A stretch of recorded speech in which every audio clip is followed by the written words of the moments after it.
Hey everyone, thanks for coming back. This is an original story from Hidden Revenge Family, and it took a turn you truly didn't see coming. Let's get into it.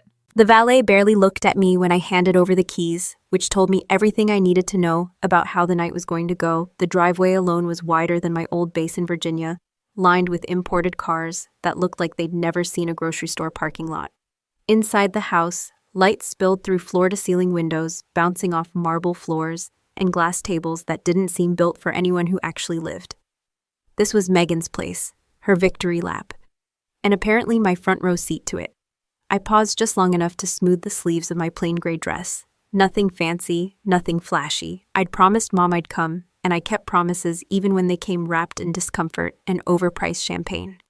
The sound hit me first. Laughter that was a little too loud. Music that was expensive but forgettable. The kind of party where people leaned in close, not because they liked each other, but because they wanted to be seen liking each other. I stepped inside and conversations flickered as eyes moved over me, then past me like I was part of the furniture package. Megan spotted me almost immediately. She always did. She had that radar for things that didn't match her aesthetic. Her dress probably cost more than my car, and she wore it like a trophy, hair perfect, smile practiced. She crossed the room with a glass raised high already mid-speech. And this, she said, looping an arm through mine before I could react, is my little sister Sarah. Little. I'm older by 2 years, but she's always liked that word. She does. What was it again? Megan tilted her head, pretending to think. Oh, right, translation. Just the cutest thing. She spends her days with dictionaries while the rest of us run companies. A ripple of laughter rolled through the group. Polite, sharp, the kind that knew exactly who it was aimed at. I smiled because that's what you do when your sister turns you into a punchline in front of men who smell like money and women who nod too much. It's freelance, Megan added, waving her hand like she was dismissing a waiter. Very flexible, perfect for someone who doesn't need ambition. Someone clinked a glass. Another man leaned in and asked Megan about oil markets. I was still standing there, attached to her arm, like a handbag she didn't want to carry herself. She finally let go and turned back to me with a grin that looked warm until you knew her well enough. Oh, could you grab more wine from the kitchen, the good red? You're great at helping out. There it was. Not subtle, not accidental. The group laughed again, louder this time. Someone said family keeps you grounded like it was a compliment. I nodded because arguing would have made it awkward for them, and God forbid we make rich people uncomfortable. I walked toward the kitchen, passing a wall covered in framed magazine covers, with Megan's face splashed across them. Founder, visionary, power player, every title polished to a shine. In the kitchen, the staff moved like ghosts, quiet, efficient, invisible unless needed. I grabbed 2 bottles and turned around just in time to hear Megan's voice drifting in from the next room. She's happy, really, Megan was saying. Some people just aren't built for pressure. The pressure in my grip tightened around the bottlenecks. Not enough to break, just enough to feel it. I brought the wine back, set it down, and stepped aside. No one thanked me. No one noticed I'd returned. Megan launched into another story, this one about her historic memorandum with a Middle Eastern investment group. Numbers flew, names dropped. The room leaned in. This deal changes everything, Megan said. Hundreds of millions. It's about trust, cultural understanding. She glanced at me again, eyes flicking over like she'd forgotten I was there. Which is funny because Sarah here actually speaks some of the languages. Isn't that ironic? A man laughed and asked, So you help her with translations? Megan answered for me, Only when I'm feeling generous. More laughter. Here's the thing no one in that room understood. They thought the hierarchy was obvious, Megan on top, me somewhere near the coat rack. They thought confidence came from volume and intelligence needed an audience. They didn't know why I'd shown up. They didn't know why I stayed quiet.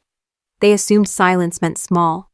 As Megan went on about boardrooms and projections, a waiter brushed past me, whispering an apology. Like we were equals. I almost laughed at that. At one point, Megan raised her glass and called for attention. The room hushed on command. To partnership, she said, to vision, and to family, who remind us how far we've come. Her eyes landed on me again. Just long enough. Everyone drank. I didn't. I stood there surrounded by people who had decided who I was without ever asking, people who saw a simple dress and filled in the rest of the story themselves. And standing there holding nothing, I wondered how many times in life You can be completely underestimated before it stops being an accident and starts being a choice. Let me ask you something and be honest with yourself. Have you ever walked into a room knowing you were more qualified than anyone there, only to be treated like background noise because you didn't look the part they'd already written for you? Megan laughed at something someone whispered in her ear, and the party rolled on smooth and shiny on the surface.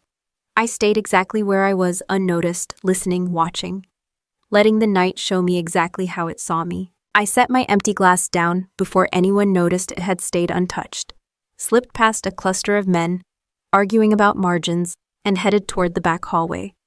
My heels clicked once, twice, then stopped when the sound started pulling me somewhere else entirely. The smell of disinfectant came back first. Sharp, clean, nothing like Megan's house, but close enough to drag me 3 years backward without asking permission. Back then, I'd been sitting in a concrete office with no windows, a headset digging into my ear, translating in real time, while 3 other people waited on my words to decide whether someone lived through the night. The air conditioner rattled like it might give up at any moment. I was halfway through a sentence when my phone buzzed against the desk. Megan's name. I didn't answer it. Not at first. You don't break concentration in that room unless you want to explain yourself to people who don't care about excuses. She called again, then again. I stepped out, closed the door, and answered. Sarah, she said, already crying. Real crying. Or at least good enough. It's Mom. She's really bad. The doctors don't know how much time she has. The hallway tilted. That doesn't happen often to me, but it did then. What do you mean really bad? I asked. She didn't want to tell you, Megan said between sobs. She knows your job is important, but I can't do this alone. I remember staring at the concrete wall the way a crack ran through it like someone had tried to escape and failed. I asked one question, just one. How long? Silence. Then weeks. Maybe. That was all it took. I walked back into the room, handed off my station, and said words I'd never thought I'd say out loud. I'm requesting reassignment, effective immediately. They looked at me like I'd lost my mind. Maybe I had. But family was family. That's what we're taught. That duty doesn't end just because you wear a uniform. I was back in Virginia within days, trading secure briefings for hospital waiting rooms, trading classified clearance for coffee runs and pill schedules. Megan thanked me once, hugging me hard enough that I almost believed her. I don't know what I'd do without you, she said. I moved into Mom's house, took over appointments, night shifts, everything Megan said she couldn't handle because of work. Her company was at a critical stage, she said. She needed focus. I nodded. I always nodded. When Mom stabilized faster than expected, Megan smiled like it was a miracle. I took it as relief.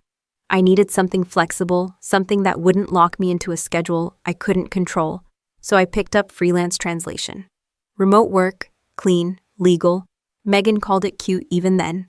Months passed, then a year. Mom never got worse. Not really. Some aches, normal things. I noticed. Of course I did. But when I asked questions, Megan brushed them off. Doctors can be wrong, she said. Be grateful. Gratitude is easy to weaponize. The memory faded as I leaned against the marble counter in Megan's kitchen, the present snapping back into place. I could hear voices drifting in from the dining room. Megan's, Mom's. I wasn't trying to eavesdrop. I was looking for water. She still doesn't know, right? Megan asked. My hand froze on the cabinet handle. Mom sighed. No, and let's keep it that way. She'd go right back if she found out. Good, Megan said. I can't afford that. Things are finally moving. I didn't breathe. What about the scans? Mom asked. We staged them, Megan said without hesitation. A friend of a friend. Nothing illegal. Just selective information. My stomach dropped slow and heavy like an elevator with a cut cable. You worry too much, Megan continued. She's useful here, and she likes feeling needed. Mom didn't argue. That part hurt more than the words themselves. I stepped back quietly, my pulse steady, in a way that surprised me. Shock does that. It organizes you, makes everything sharp and clean. They hadn't just lied to me. They'd calculated me, mapped out my sense of duty, and pressed exactly where it would give. I didn't confront them. Not then. Confrontation is emotional. I didn't feel emotional. I felt informed. That night after everyone went to bed, I sat at the kitchen table with my laptop open. Old habits came back fast. Patterns, cross-checks, timelines. I wasn't looking for revenge. I was looking for truth. Megan's company filings were public. Sloppy too. Press releases painted growth. The numbers underneath told a different story. Cash flow problems, short-term loans stacking up.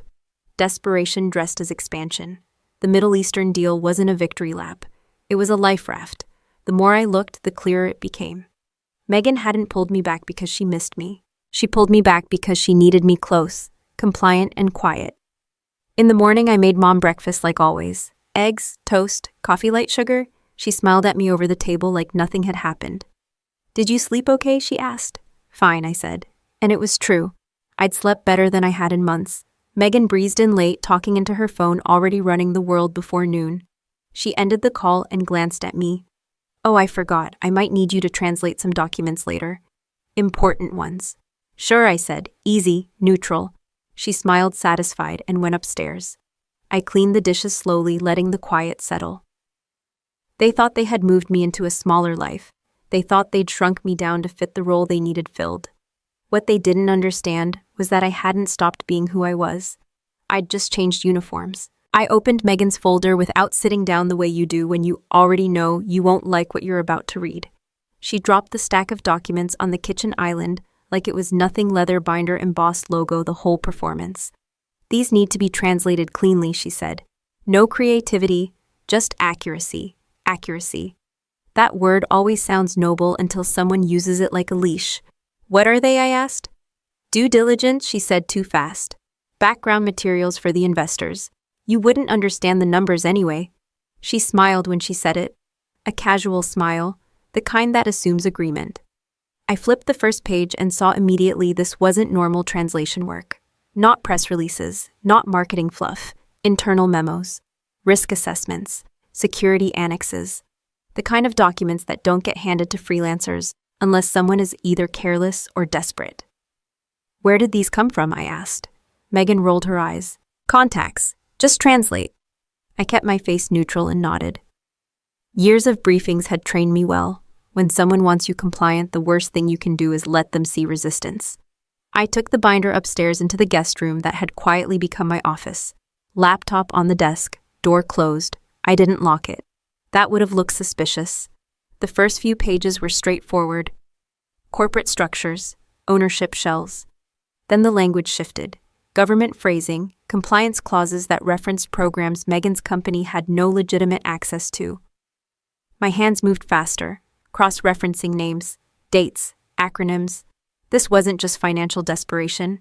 This was fraud with a view. I pulled up public records alongside the documents. Megan's company had applied for several contracts it wasn't eligible for. Somehow, approvals had still come through preliminary stages. The signatures authorizing access caught my eye. Mine, not my real signature, but close enough that someone unfamiliar with my writing might believe it. A careful imitation, practiced. I sat back, letting that land without emotion. Emotion wastes time. Downstairs, I heard Megan pacing on a call. Her voice sharp. "No, it's fine. She's doing it now. She owes me." I scrolled further. There it was. A security clearance addendum attached to the financial package translated into Dari. Sensitive terminology. Diplomatic phrasing that could easily be misused if taken out of context. Whoever sent this to the investors wanted them to believe Megan's company had authorization it absolutely did not. I translated exactly what was there. No smoothing, no corrections. I flagged nothing. When I brought the binder back down, Megan barely looked up. "Done." "Yes," I said. She flipped through a few pages without reading them. "See, easy. I don't know why you make such a big deal about your old job. This is real pressure. Real pressure. From someone whose idea of stress was a delayed wire transfer." She leaned closer, lowering her voice. "And listen, if anyone asks you, helped with some language support, that's it. Don't complicate things." I met her eyes. Of course. She smiled again, satisfied, and went back to her call. That night after the house went quiet, I copied everything. Not illegally, just thoroughly, every version, every metadata trail. I wasn't building a case. I was mapping a system. Megan's empire wasn't cracking from one bad deal. It was hollow. Debt rolled forward to hide losses. Investors fed half-truths wrapped in impressive vocabulary. And at the center of it all, a belief that no one would ever look closely enough. She believed wrong. The next morning, she cornered me by the coffee machine. "I need one more thing." She slid over a thin packet. Smaller, heavier. Translate this priority, she said. It's confidential. I opened it and felt something cold settle in my chest. These weren't corporate documents. These were security protocols. Language frameworks tied to regional operations. Information that should never be handed to private investors. This isn't translation work, I said carefully. Megan's smile disappeared. You don't get to decide that. This crosses lines. She leaned in voice low. Don't act like you're special. You left. You're not important anymore. I closed the folder. Then find someone else. Her jaw tightened. For a moment, I saw panic flash behind her eyes. Just for a second. Do it, she said. Or don't pretend you care about this family. Family, another leash. I took the packet upstairs without another word, translated it cleanly, perfectly. No additions, no omissions. Then I saved a copy and stored it somewhere Megan would never think to look. By the time I handed it back, she was already on edge. Calls unanswered, messages piling up. The deal was tightening around her like a clock. 2 days later, an email hit my inbox from an address I didn't recognize. Subject line security concern. It was forwarded to my former supervisor. Attached were screenshots, messages, carefully selected excerpts that painted a clear picture of misconduct. My name sat at the center of it. The accusation was simple. I'd mishandled classified material, shared sensitive information outside approved channels. It was clean, convincing, and completely fabricated. Within hours, my access was formally terminated, not suspended. Terminated. No appeals, no clarifications. Megan found me in the living room that evening, phone pressed to her ear, eyes bright. They're tightening reviews everywhere, she said, covering the receiver. It's chaos. She didn't ask if I was okay. She didn't ask what I'd heard. I nodded and kept my voice even. Sounds stressful, she smirked. You wouldn't know. As she turned away, I checked my phone. Another email came in. This one from an anonymous sender. You should have stayed quiet. I deleted it without replying. Because by then I understood exactly what Megan had done. She hadn't just used my skills. She'd tried to erase my exit. Cut off my options, make sure I stayed exactly where she wanted me. The problem was she assumed I'd panic. I didn't. I adjusted. I folded my laptop shut, slid it into my bag, and walked toward my mother's room before the silence in the house had time to settle into something heavier. She was sitting on the edge of the bed, television murmuring in the background, a shopping catalog spread across her lap, like a secret she didn't plan to keep. When she saw me, she smiled the way she always did when she wanted things to stay calm. Did you eat? She asked. I'm fine, I said, and closed the door behind me. She noticed that. Mothers always do. What's wrong? She said, already bracing herself. I didn't raise my voice. I didn't pace. I stood still and kept my hands visible, like this was a conversation that could go badly if I wasn't careful. Were you ever actually sick? I asked. Her smile didn't disappear. It thinned. What kind of question is that? She said. Answer it, I said. She sighed and looked away, eyes landing on the catalog again. You worry too much. Megan said the scans were staged, I said. She said you knew. That did it. My mother's shoulders dropped just a little. Not guilt, fatigue. She's under so much pressure, Mom said. I didn't think you needed to know every detail, I repeated. You lied to pull me out of my job. She waved her hand like I was exaggerating. You were gone all the time. It wasn't healthy. What wasn't healthy, I said, was making me think you were dying. She stood up then, defensive energy snapping into place. You're being dramatic. I laughed once. Short, dry. You taught me not to be. Her eyes hardened. You don't understand what Megan's built. She needs support, she needs stability, and I don't. She crossed her arms. You're adaptable. You always have been. That word landed harder than any insult Megan had thrown at me. Adaptable. As if that excused everything, I took a breath. She forged my signature. Mom frowned. She wouldn't. She did, I said. And she sent an anonymous report to my supervisor. I'm done. Completely. Mom's mouth opened then closed. The television kept talking, some cheerful host selling a vacation package. She said you were reckless, Mom said finally. That you were going to get yourself in trouble anyway. I stared at her. So you chose to believe her. She's my daughter, Mom snapped. So am I. The room went quiet in a way that felt permanent. Mom broke eye contact first. You always took risks, she said. Megan plans. She builds. You react. I nodded slowly. And Dad? Her head snapped up. What about him? You sold his things, I said. The medals, the letters, she looked away again. They were just sitting there. You sold them to buy her a car. Silence. I needed to help her maintain appearances, Mom said. People expect a certain image. I thought about my father, his careful handwriting, the weight of his service ribbons in my palm when I was a kid. I felt nothing now. Not anger, just a clean break where something used to be. I'm not helping anymore, I said. Mom scoffed. You don't have a choice. I looked at her, then really looked. Not as my mother, as someone who had made a series of decisions and wanted me to carry the consequences. I always have a choice, I said. She laughed sharp and dismissive. You think you can walk away from family? Yes, I said. I think I already did. Her face changed then. Fear slipped through the cracks. Megan's deal closes soon, she said. Don't do anything to ruin it. I nodded. I won't. It wasn't a promise.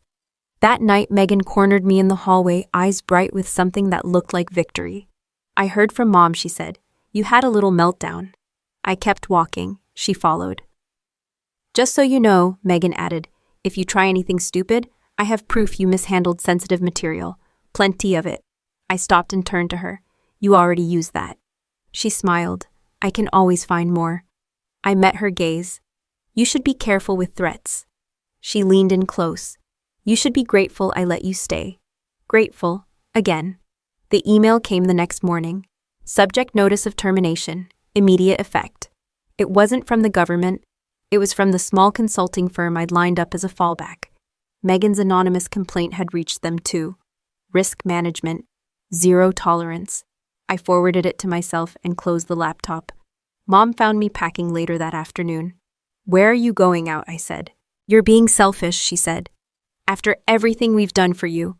I zipped the bag. You did this for yourselves. She blocked the doorway. If you leave now, don't come back. I looked at her. That was the plan. She stepped aside. I walked past Megan on my way out. She was on the phone laughing, talking about timelines and closing dinners. She caught my eye and smirked. Told you, she mouthed. I didn't respond. By the time I reached my car, my phone buzzed again. A message from a number I didn't recognize. You really should have stayed useful. I deleted it and drove away without looking back at the house. The road ahead was clear, quiet, exactly the way I needed it. Because once everything you thought was solid turns out to be a transaction, you stop pretending loyalty is owed to people who only value you when you're convenient. I adjusted the collar of my jacket in the hotel elevator, watching the numbers light up as it climbed my reflection flat and unremarkable in the mirror. That was the point. Blend, observe. Don't register as a variable. The Sterling Hotel smelled like polished wood and money that moved fast. The lobby buzzed with quiet urgency, the kind that comes from people who know time is expensive and mistakes are unforgivable. Security stood a little straighter than usual. Not obvious, but noticeable if you knew what to look for. Megan's event had taken over the main conference floor. Banners with her company's logo lined the walls, strategic partnership signing printed in clean, confident font. She liked words that implied permanence. I checked in at the desk under my own name. No titles, no credentials, just Sarah Miller. The ballroom doors were already open. Inside tables were set with military precision disguised as luxury. Translators sat along one-wall headsets, neatly arranged, posture stiff. Most of them were good. A few were nervous. None of them knew what they were actually translating. Megan stood near the front laughing too loudly, holding court with the investors. She wore a tailored suit this time, serious, global. She caught my eye for half a second, then looked through me like I was an inconvenience she'd already solved. I took a seat near the back, close enough to hear, but far enough to be ignored, exactly where Megan liked me. The Middle Eastern delegation arrived together, calm, unreadable. They scanned the room the way professionals do, taking inventory without appearing to. Megan swooped in, hand outstretched, smile locked in place. She launched straight into small talk, then without warning decided to show off. I took the liberty of learning some Dari, she said brightly, to show respect. That got attention. Investors leaned in, translators stiffened. She spoke, slowly, confidently, wrong. Not just an accent issue. She used a term reserved for condolence in a context meant to signal cooperation. The room cooled immediately. One of the men frowned. Another exchanged a glance with his colleague. Megan didn't notice. She kept going, digging the hole deeper with every syllable. I watched the misunderstanding unfold in real time, the way tone shifted, shoulders tightened, eyes hardened. This wasn't a minor slip. This was diplomatic disrespect. The lead investor interrupted her voice, controlled but sharp. He responded in Dari, fast-clipped. The assigned translator hesitated, missed nuance, softened words that should not have been softened. Megan laughed nervously. Of course, she said. I'm sure there's a translation issue. She looked around, panicking now, and her eyes landed on me. There, she said, pointing. Her. She's the translator. I didn't move. Megan's voice rose. Sarah, fix this. Security shifted. Heads turned. The investors looked annoyed. I'm not on the schedule, I said calmly. Megan's smile collapsed. Don't be difficult. The lead investor said something else louder this time. The air in the room thickened. People started checking phones. This was unraveling. Then the doors at the back opened. Conversation stopped, not because anyone announced it, but because the room sensed something change. A small group entered, unflashy, controlled. The man in front wore a dark suit that fit like a uniform even without the insignia.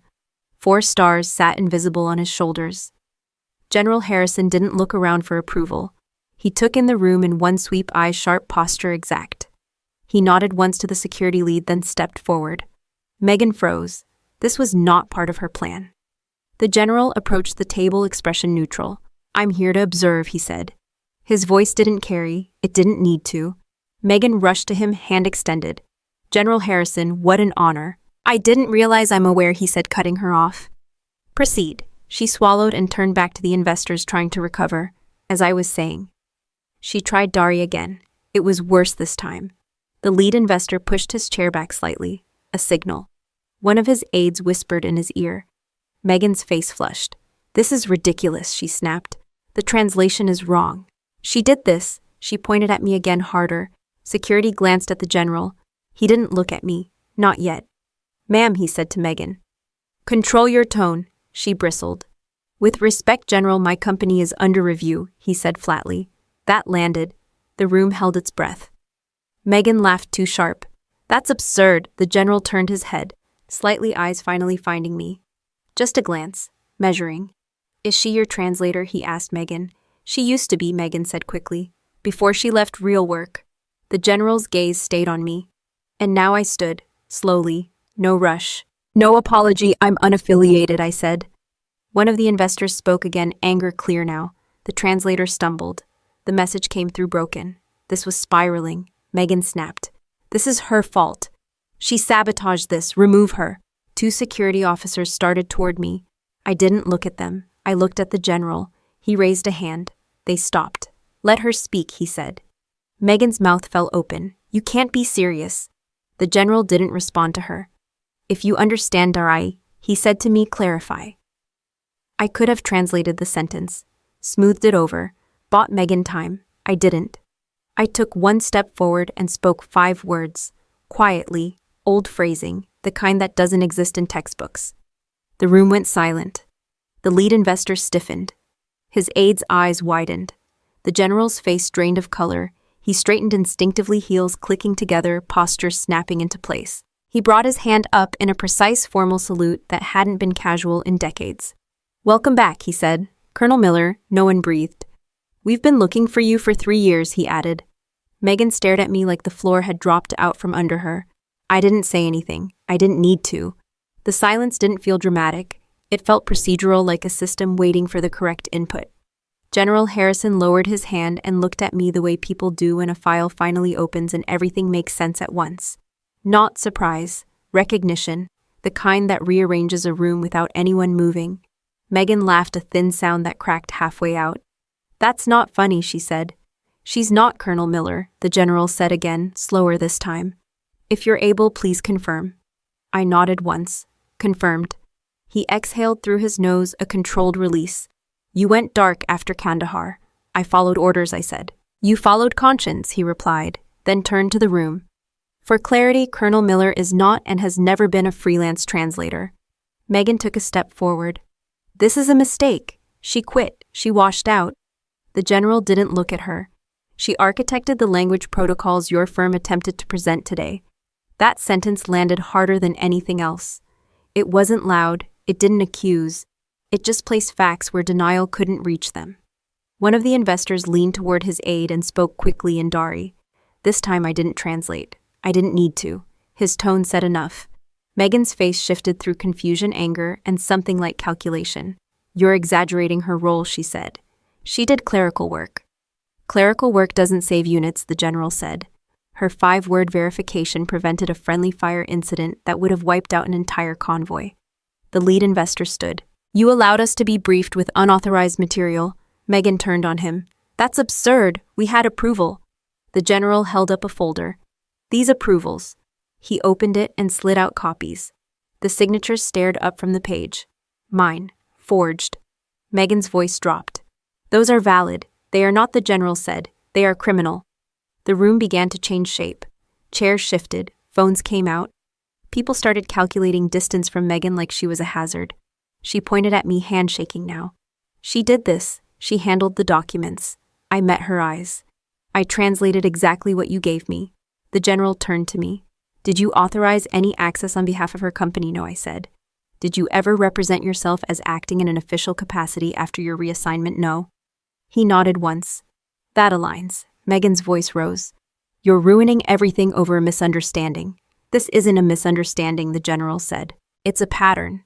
He looked at the investors. "This signing is suspended effective immediately." The lead investor didn't argue. "We withdraw." That was it. No shouting, no threats. Just a clean decision. Megan's mouth opened then closed. She tried again. "You can't do this. We're days away from closing." The general finally faced her fully. "Your timeline is irrelevant." Security approached, not me this time. Megan backed up a step. "This is harassment." "Ma'am," the general said evenly. "You are being referred for investigation related to fraud, forgery, and unauthorized access to defense materials." Her eyes flicked to me. "Say something." I didn't. The translators along the wall sat frozen, headsets untouched. One of them looked at me with something close to awe. I ignored it. The general turned back to me. "Colonel, are you willing to clarify the Dari exchange that initiated this escalation?" "Yes," I said. I addressed the investors directly, choosing words that carried weight, without softening truth. I corrected Megan's phrasing. I explained the term she misused and why it mattered. I kept it precise. No flourishes. The lead investor listened, jaw tight. When I finished, he nodded. "Your correction is appreciated. The deception is not." He gathered his papers and left with his delegation, steps measured. Megan watched them go like someone watching oxygen disappear. She spun back to the general. "You owe me an explanation." He shook his head. "No, you owe the government several." 2 officers stepped closer. Megan's voice broke. "Mom knows people. This won't stand." The general's tone didn't change. "That will be evaluated." As they guided her aside, she twisted toward me, fury and disbelief colliding. "You think you've won?" I considered that. "No," she laughed hysterically. "You destroyed your own family." I shrugged. "You already did." The ballroom thinned quickly. Sponsors vanished. Staff pretended not to see anything. That's how power behaves when it realizes it picked the wrong side. The general motioned for me to walk with him toward a quieter corner. "You could have stopped this earlier." "I tried," I said. He nodded. "You were blocked." "Yes." He studied me. "Why stay quiet tonight?" "Because truth holds better when it speaks." "Last," I said. A ghost of a smile crossed his face. "Still efficient." He handed me a card. "Plain, no rank. We'd like you back." "I'm not looking for a desk," I said.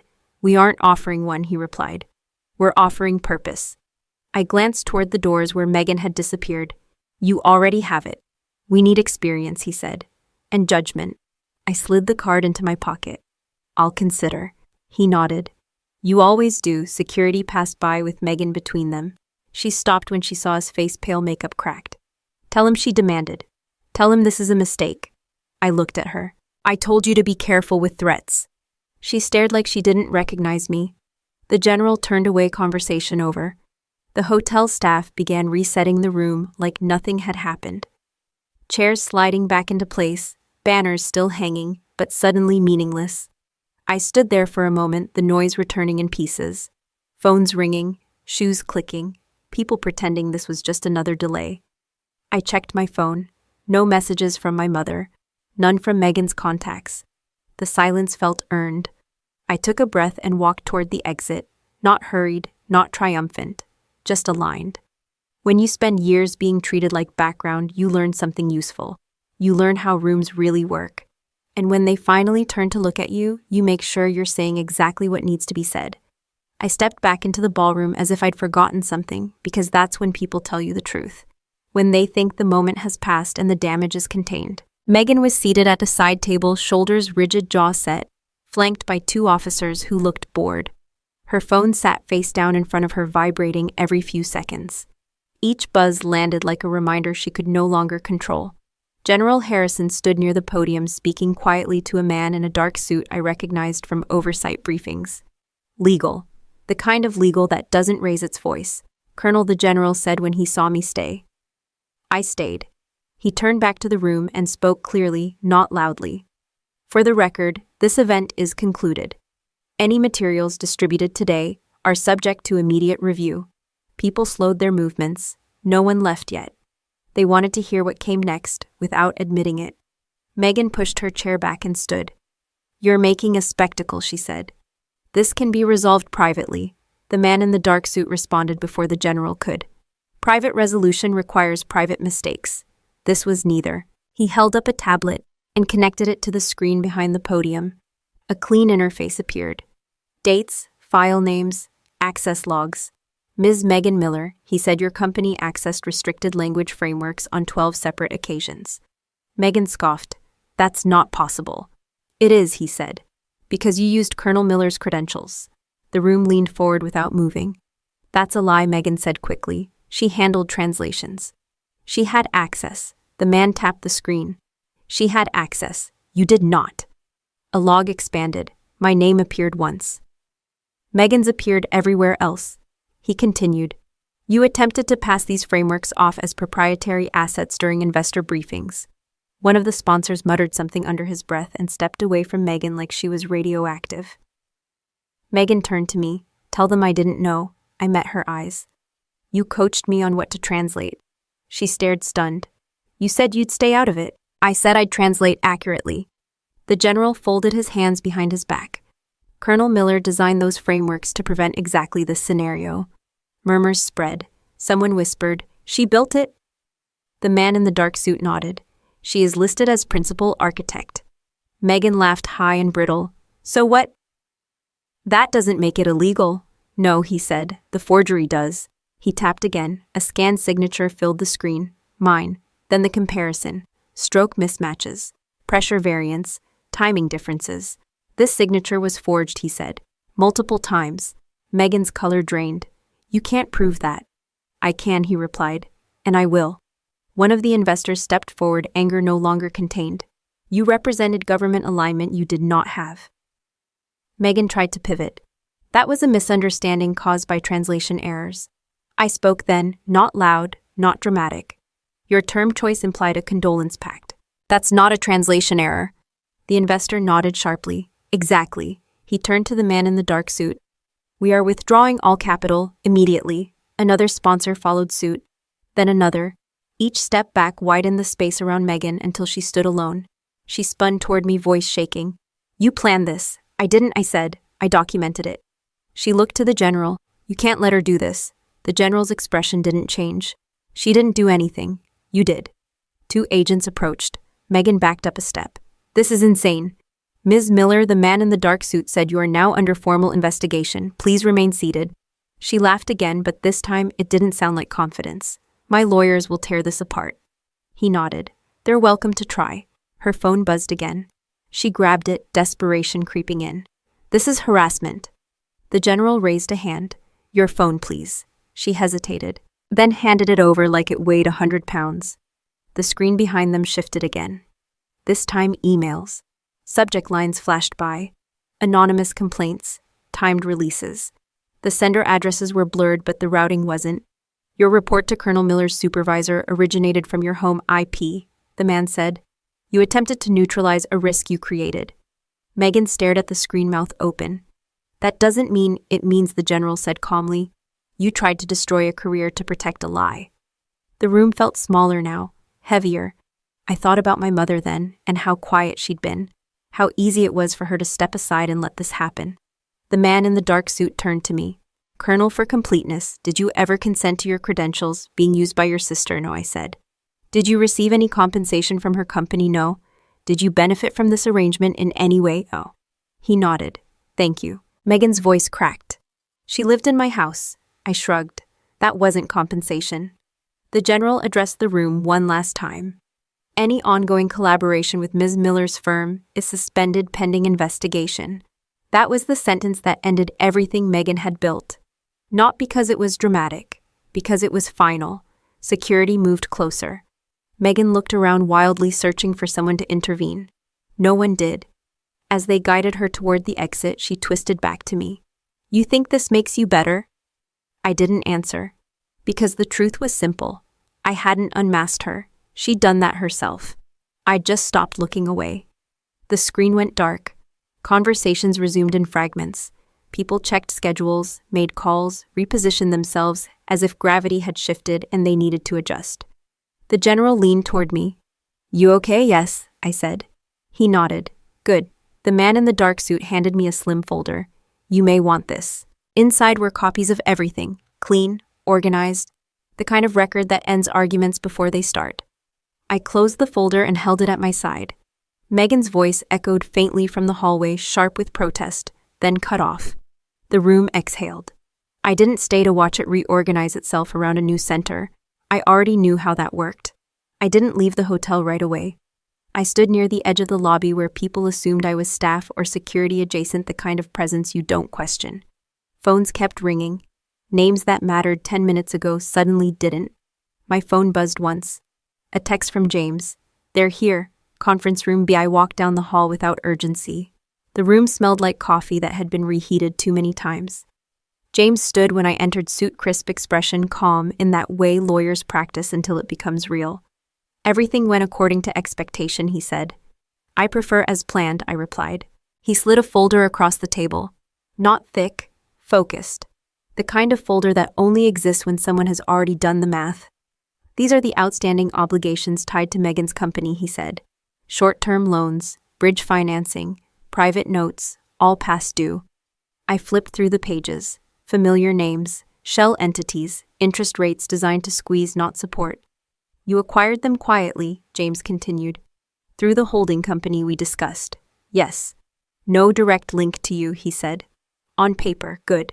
He hesitated, then added. Your mother's name appears on some of the collateral documents. I didn't react. The house, yes. The house where I'd folded laundry, where my father's medals had once been kept in a drawer like they mattered. James watched my face carefully. Once the investors withdrew, the default clauses triggered automatically. I closed the folder. So we wait. We don't need to, he said. The notices are already sent. Right on cue, my phone buzzed again. Unknown number, I answered it without greeting. What did you do? Megan's voice cracked through the line. I listened, I said. You're behind this, she snapped. The banks won't talk to me. That's because they talk to someone else now. There was a sharp inhale on the other end. You don't have that kind of money. I do, I said. You just never bothered to ask. She laughed hysterical. You're bluffing. I nodded to James. He slid another document across the table and tapped a line with his pen. Tell her, he said quietly. You leveraged the house, I said into the phone. Against debt you didn't understand. That debt belongs to me now. Silence. Then Mom said, you wouldn't do this. I smiled faintly. She also said she was sick. Megan's voice dropped. You're destroying our family. I leaned back in the chair. No, I'm closing accounts. She hung up. James exhaled. She'll contest. She always does. She'll say you manipulated her. She manipulated herself, I said. I just stopped buffering the consequences. We left the hotel separately. Clean lines. No overlap. By the time I reached my car, the sun had dipped just enough to throw long shadows across the pavement. My mother called as I started the engine. Sarah, she said, voice trembling. We need to talk. I'm driving, I said. Your sister is in trouble. Yes, she says you're taking the house. I am, she cried then, loud, uncontained. You can't do this. This is our home. It's collateral, I said. You're punishing us. I watched traffic move ahead of me, steady and predictable. I'm enforcing terms you agreed to. She sobbed harder. After everything we sacrificed for you, I thought about nights in concrete rooms, missed holidays, calls I didn't make. You didn't sacrifice, you spent. Her voice sharpened. Where are we supposed to go, I hear? There are nice condos, I said. Megan likes appearances. She gasped like I'd struck her. You're cruel. No, I said. I'm done negotiating with people who confuse guilt with currency. She hung up. I drove past the old neighborhood once out of habit. The house looked the same from the outside. White trim, perfect lawn, a monument to choices that assumed permanence. It wouldn't change hands violently. No locks broken. No shouting matches on the lawn. Paperwork would do the work quietly the way it always does when power shifts hands. That evening, James forwarded confirmation. Possession secured. Transfer scheduled for morning.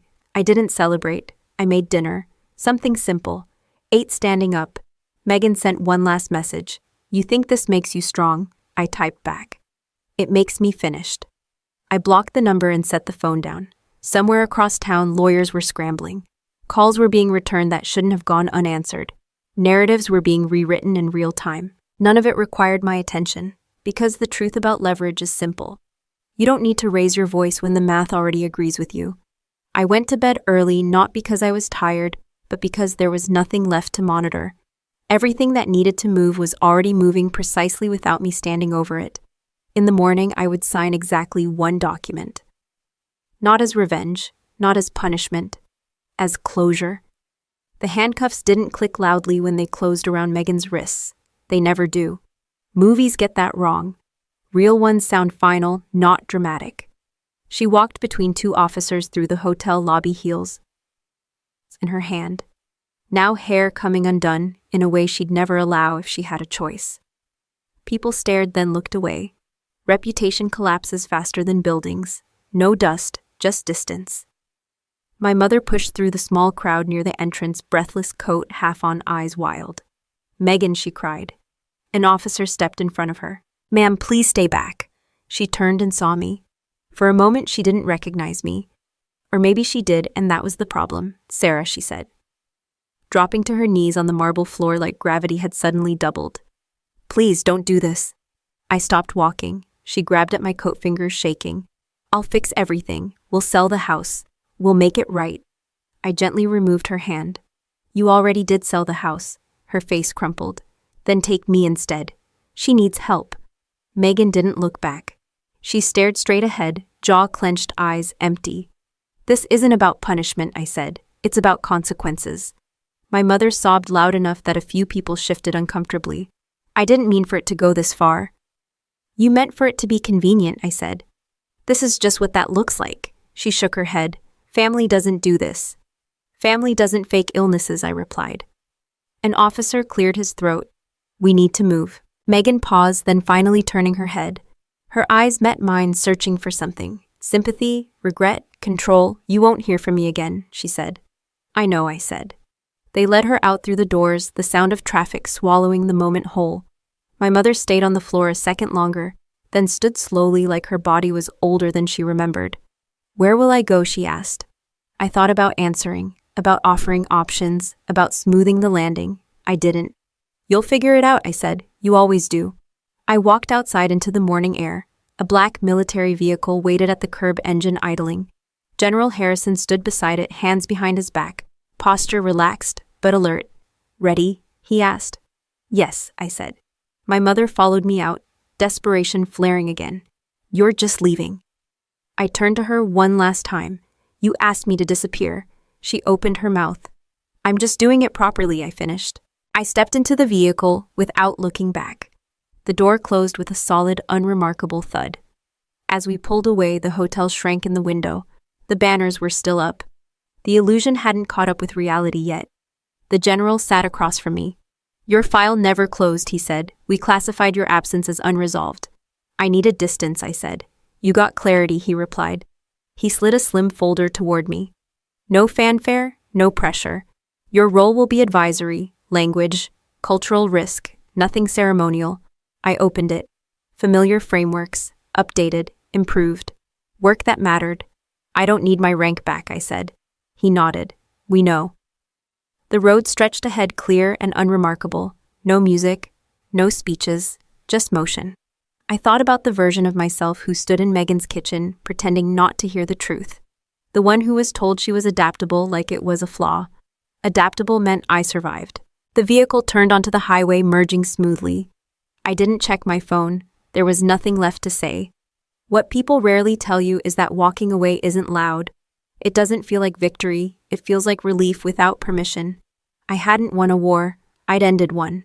The general glanced at me. Any regrets? I considered it. I regret waiting.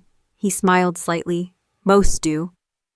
The city faded behind us, replaced by open road and a sky that didn't care about family names or bank accounts. I straightened in my seat, feeling something settle that had been restless for years. Not anger, not triumph, alignment. So let me ask you this: if the people who taught you loyalty used it to keep you small, would you still call walking away betrayal, or would you finally call it self-respect? Share your thoughts in the comments, and if stories about quiet justice and earned freedom resonate with you, make sure to subscribe for more. I grew up believing loyalty was simple. You show up, you don't complain, you take care of your own even when it costs you something, especially when it costs you something. That idea is baked into a lot of families. It sounds noble, it sounds strong, and for a long time I wore it like a badge. What no one tells you is that loyalty, when it's never questioned, can turn into a tool. And once it does, it stops protecting you. It starts controlling you. For years, I thought being loyal meant being flexible, adaptable, the one who could handle pressure without making noise, the one who didn't need praise because you're strong, the one who stepped in when things got messy so others didn't have to. At first, that role feels important. You feel needed, useful, trusted. But slowly, without anyone announcing it, loyalty turns into expectation, then into entitlement, then into silence yours. I didn't lose my career because I wasn't competent. I lost it because I was predictable. I was the person everyone assumed would absorb the damage and keep going. That's the moment loyalty stops being a virtue and starts being a weapon. Here's the uncomfortable truth most people avoid. If your loyalty is unconditional, someone else will eventually put conditions on their respect. And it's rarely the loud, obvious kind of disrespect. It's subtle. It shows up as jokes, as assumptions, as decisions made without consulting you because you'll understand. You become the person everyone leans on but never listens to. A lot of people watching this know exactly what that feels like. You're the one who fixes things, covers gaps, handles emergencies, keeps the peace. And when you finally ask for something, time, space, fairness, you're told you're being difficult. That's not love. That's dependency with good branding. One of the hardest lessons I had to learn was this. Loyalty doesn't mean access without accountability. Healthy loyalty moves both ways. It protects everyone involved. It doesn't require you to erase yourself to prove you care. If your loyalty is rewarded only when you're useful, then what they value isn't you. It's your function. And functions can be replaced. People often ask why I didn't speak up sooner, why I stayed quiet, why I kept helping even when it was clearly hurting me. The answer is simple and uncomfortable. Because silence was cheaper than conflict. Because I was taught that harmony mattered more than honesty. Because walking away felt like failure. But staying was costing me something more expensive than pride. It was costing me agency. Here's something I want you to hear clearly. You don't owe loyalty to people who punish you for having boundaries. Boundaries are not ultimatums. They're instructions. They tell people how to stay in your life without damaging it. When someone reacts to a boundary with anger, guilt, or threats, they're not upset about losing you. They're upset about losing control. That realization changes everything. It changes how you hear phrases like, after everything I've done for you, or family doesn't do this, or you're selfish for thinking about yourself. Those aren't arguments. They're pressure tactics. Real loyalty doesn't require you to stay small. It doesn't ask you to sacrifice your future, so someone else can feel comfortable in the present. Walking away from that dynamic doesn't mean you don't value family. It means you value yourself enough not to be consumed by it. And let me be clear about something else. You don't need permission to stop participating in your own erosion. A lot of people wait for a dramatic moment, an apology, a confession. Some clear signal that leaving is justified. That moment rarely comes. Closure isn't something other people give you. It's a decision you make when you realize the cost has become unacceptable. For me, loyalty had turned into a one-way contract I never agreed to sign. Ending it wasn't betrayal, it was revision. So if you're listening to this and recognizing yourself, I want you to ask a few honest questions. If you stopped helping tomorrow, would they still respect you? If you said no without explaining yourself, would you still be welcome? If you succeeded quietly and independently, would they celebrate or feel threatened? Those answers tell you everything you need to know. Loyalty is powerful, but only when it's chosen freely, not extracted through guilt or fear. And sometimes the most loyal thing you can do to yourself is step away from people who only love you when you're convenient. So here's my question for you.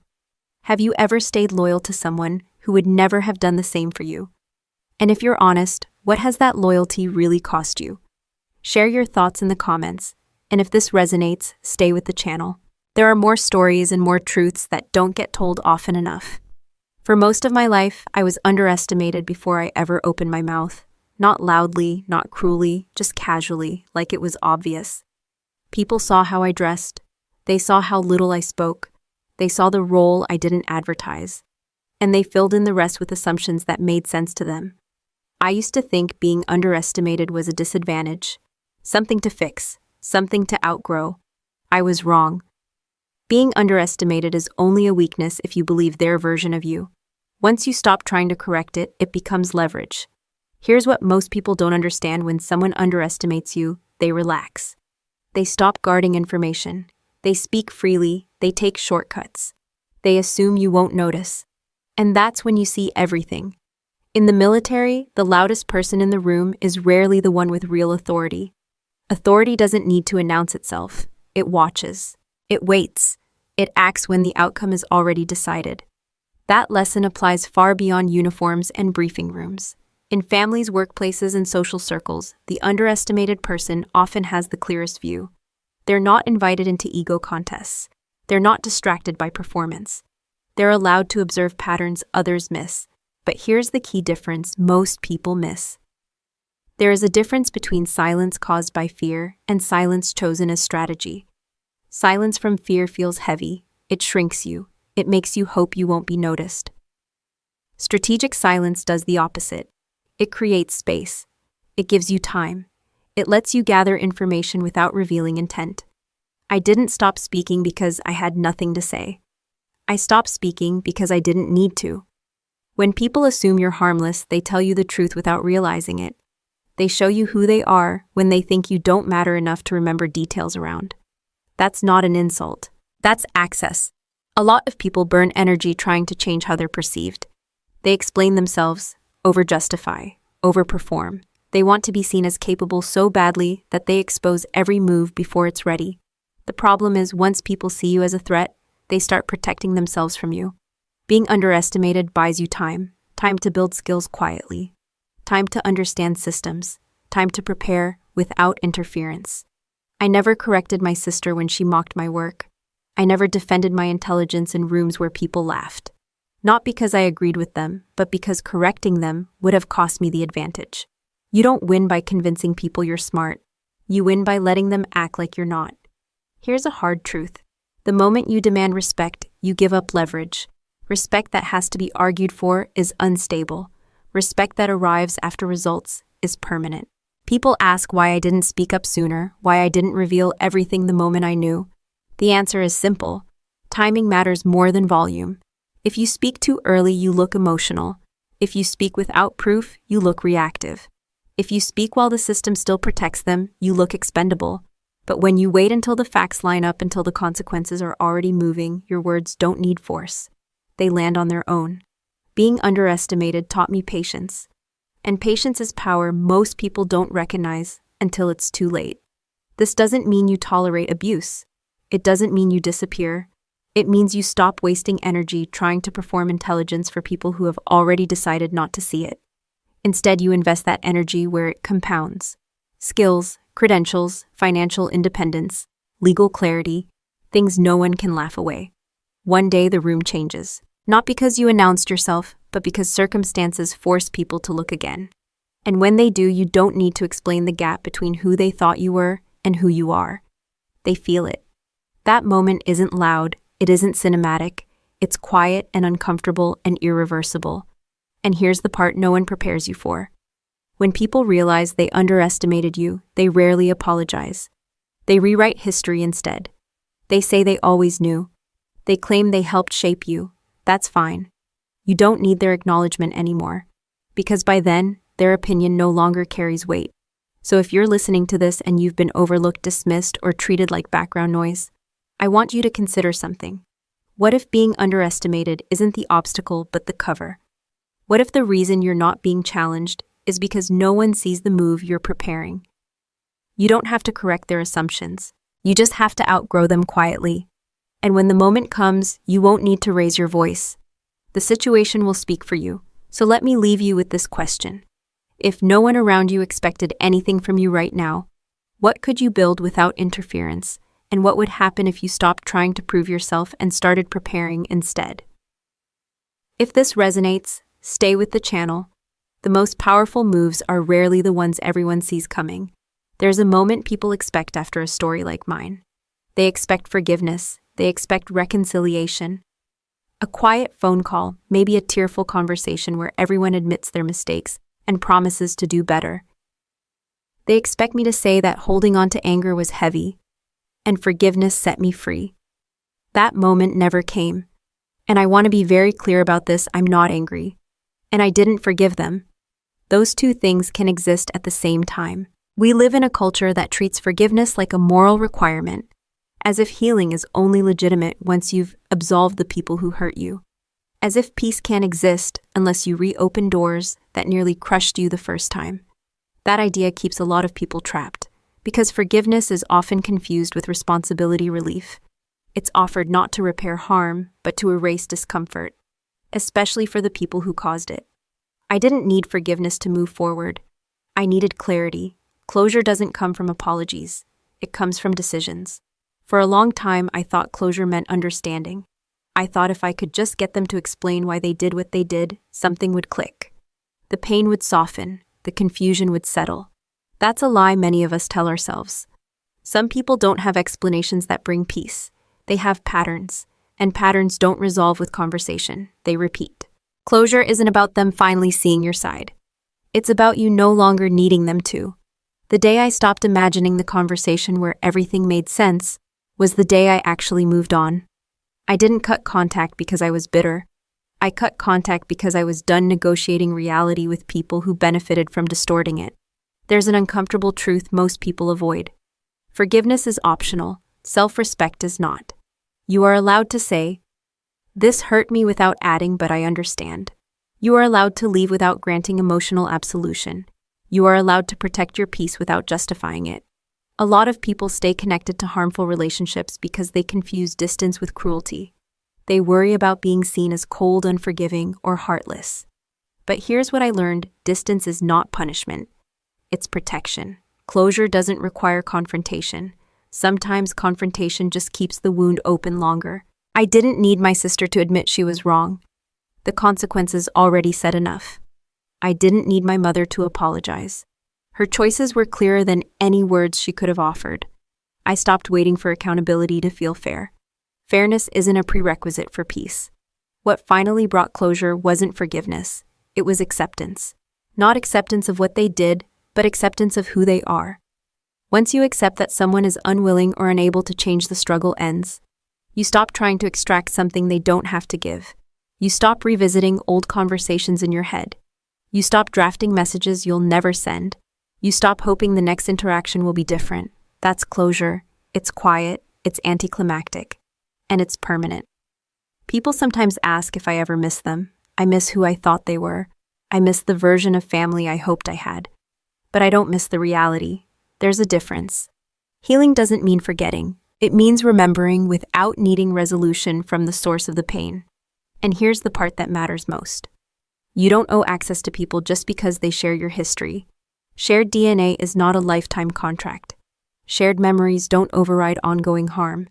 You're allowed to outgrow people, even the ones who raised you, even the ones who share your last name. Walking away isn't an act of anger, it's an act of honesty. Honesty about what you can tolerate. Honesty about what you deserve. Honesty about the cost of staying. Closure isn't about ending the relationship in a way that feels good to everyone. It's about ending it in a way that allows you to breathe again.